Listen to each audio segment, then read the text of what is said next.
ॐ सदाशिवसमारम्भां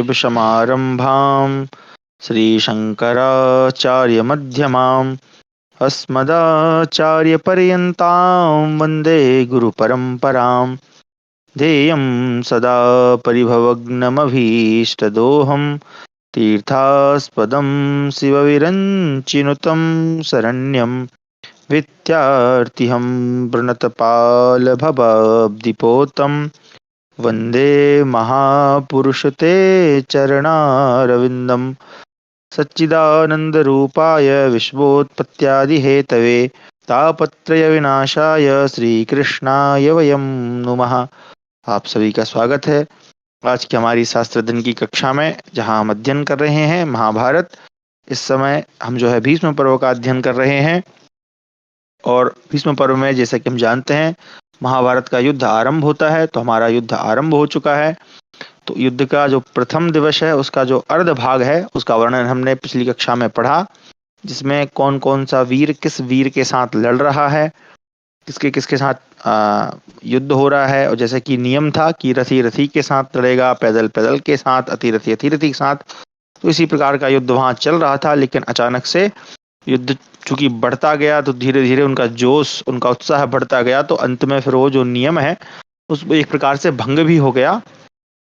उसके बाद जो हम आज आगे पढ़ेंगे उसी युद्ध को हम आगे बढ़ाएंगे। तो हमारा है सप्तचत्वारिंशोऽध्याय यानी 47वां अध्याय, भीष्म के साथ अभिमन्यु का भयंकर युद्ध, शल्य के द्वारा उत्तर कुमार का वध और श्वेत का पराक्रम। संजयोवाच गतपूर्वान्न भूयिष्ठे तस्मिन्नहनिदारुणे वर्तमाने च रौद्रे महावीरवृक्षे दुर्मुखाकृतवर्मा च कृपः शल्योऽभिविंशति। भीष्मं जुगुपुरासाद्य तव पुत्रेण चोदितः एतैः रथैः गुप्तः पंचभिः भरतर्षभा पांडवानामनीकानि विजगाहे महारथा। संजय कहते हैं, राजन, उस अत्यंत भयंकर दिन का पूर्वभाग जब प्रायः व्यतीत हो गया, तब बड़े बड़े वीरों का विनाश करने वाले उस भयानक संग्राम में आपके पुत्र की आज्ञा से दुर्मुख कृतवर्मा कृपाचार्य शल्य और विविंशति वहां आकर भीष्म की रक्षा करने लगे। इन 5 अतिरथी वीरों से सुरक्षित हो भरत भूषण महारथी भीष्म जी ने पांडवों की सेनाओं में प्रवेश किया। भारत चेदी काशी करुष तथा पांचालों में विचरते हुए भीष्म का ताल चिन्हित चंचल पताकाओं वाला रथ अनेक अनेक सा दिखाई देने लगा। वे युद्ध में झुकी हुई गांठ वाले अत्यंत वेगशाली भल्लों द्वारा शत्रुओं के मस्तक, रथ, जुआ और ध्वज काट काट कर गिराने लगे। भरतश्रेष्ठ वे रथ के मार्गों पर नृत्य सा कर रहे थे। उनके वाणों से मर्म स्थानों में चोट खाए हुए हाथी अत्यंत आर्तनाद करने लगे। यह देख अभिमन्यु अत्यंत कुपित हो पिंगल वर्ण के श्रेष्ठ घोड़ों से जुते हुए रथ पर बैठकर भीष्म के रथ की ओर दौड़े आए। उनका वह रथ कर्णिकार के चिन्ह से युक्त स्वर्ण निर्मित विचित्र ध्वजा से सुशोभित था। उन्होंने भीष्म पर तथा उनकी रक्षा के लिए आए हुए उन श्रेष्ठ रथियों पर भी आक्रमण किया। वीर अभिमन्यु ने तीखे बाण से उस ताल चिन्हित ध्वज को छेद डाला और भीष्म तथा उनके अनुगामी रथियों के साथ युद्ध आरंभ कर दिया। उन्होंने एक बाण से कृतवर्मा को, 5 शीघ्रगामी बाणों से शल्य को वेध कर, तीखी धार वाले 9 बाणों से प्रपितामह भीष्म को भी चोट पहुंचाई। तत्पश्चात धनुष को अच्छी तरह खींचकर पूरे मनोयोग से चलाए हुए एक बाण के द्वारा उनके स्वर्ण भूषित ध्वज को भी छेद डाला। इसके बाद झुकी हुई गांठ वाले तथा सब प्रकार के आवरणों का भेद करने वाले एक भल्ल के द्वारा दुर्मुख के सारथी का मस्तक धड़ से अलग कर दिया। साथ ही कृपाचार्य के स्वर्ण भूषित धनुष को भी तेज धार वाले भाला से काट गिराया।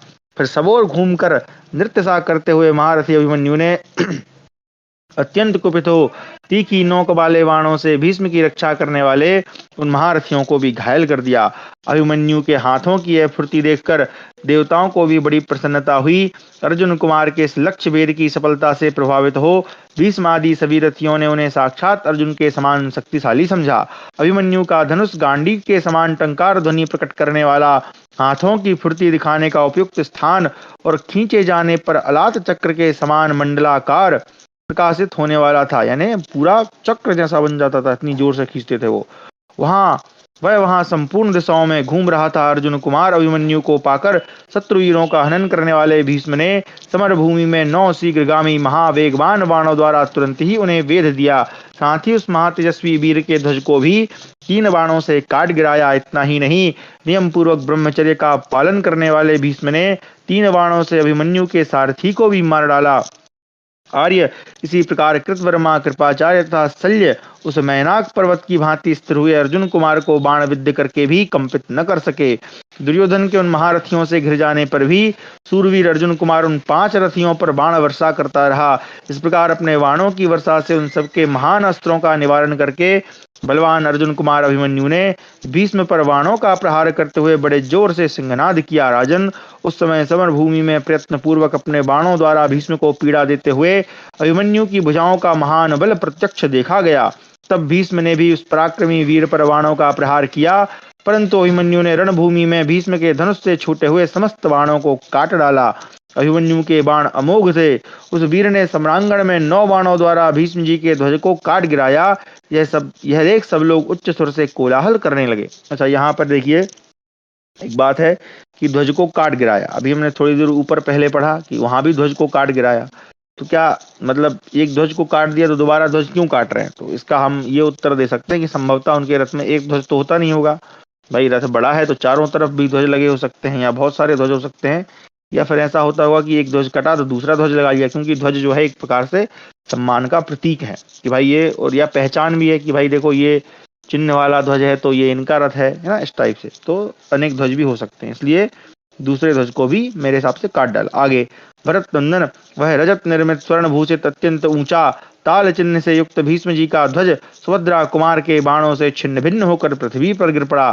भरतश्रेष्ठ, अभिमन्यु के बाणों से कटकर गिरे हुए इस ध्वज को देखकर भीमसेन ने सुभद्रा कुमार का हर्ष बढ़ाते हुए उच्च स्वर से गर्जना की। तब महाबली भीष्म ने उस अत्यंत भयंकर संग्राम में बहुत से महान दिव्यास्त्र प्रकट किए। तब अमेय आत्मबल से संपन्न प्रपितामह भीष्म ने सुभद्रा कुमार पर हजारों बाणों की वर्षा की।